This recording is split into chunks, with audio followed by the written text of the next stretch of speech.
Kërkesë për interpelancë urgjente të kryeministrit nga ana e opozitës.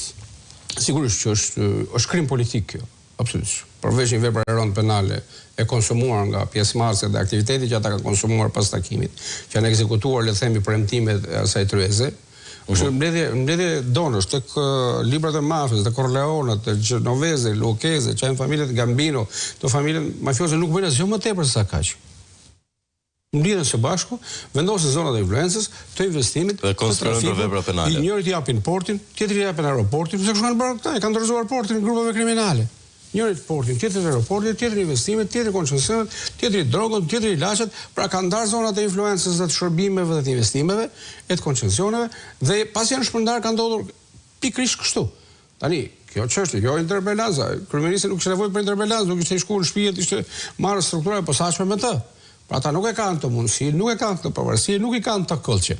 I ka prokuroria e posaçme sot shqiptare letra, prova, indicie sa për të hapur hetim dhe Edi Ramës? Unë të thoj që prokuroria e posaçme ka dieni. Ajo nuk ka lajmëruar dhe nuk ka theksuar se ka përcjellë letër porosia apo kërkesë për ndihmë juridike institucioneve dhe homologëve të këtyre 6 vendeve, pra Belgjikë, Hollandë, Spanjë, Itali, Gjermani, por edhe Shtetet Bashkuara ku janë aktorët e ulur në dryezën e kokainës. Pra, të fshit kesh dieni për 7 vitesh. Sepse edhe procesi gjyqësor që zhvillohet në Belgjikë, sepse thuajse është e njëjta çështje, le të themi. Black Eagle, Shqiporia e Zezë. Aty kanë filluar hetimet nga viti 2018 për 2000, pra bëhet fjalë për një periudhë 2004 vjeçare, 2018, 2022.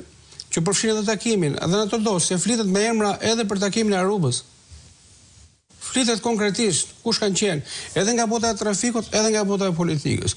Aty thot, qartësisht e shkruar, se ai zotëria mori orën me vlerë 400.000 euro.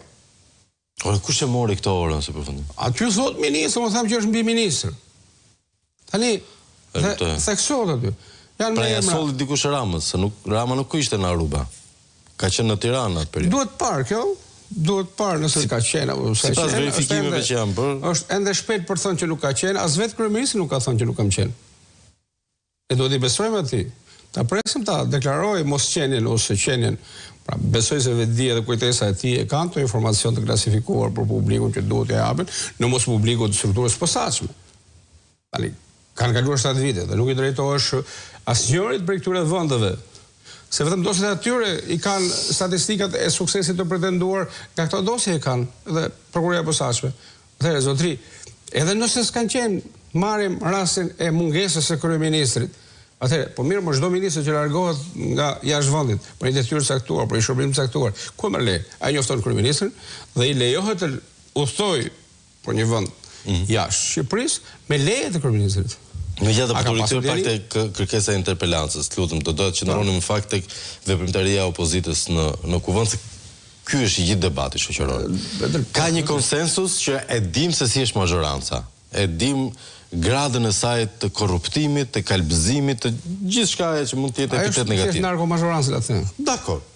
Ka përveç Roland Çafoku, të gjithë bien dakord për këtë që ky është një narkoshtet. Është duke u bindur dhe Landi Besoj. Shpresoj, me kemi ftuar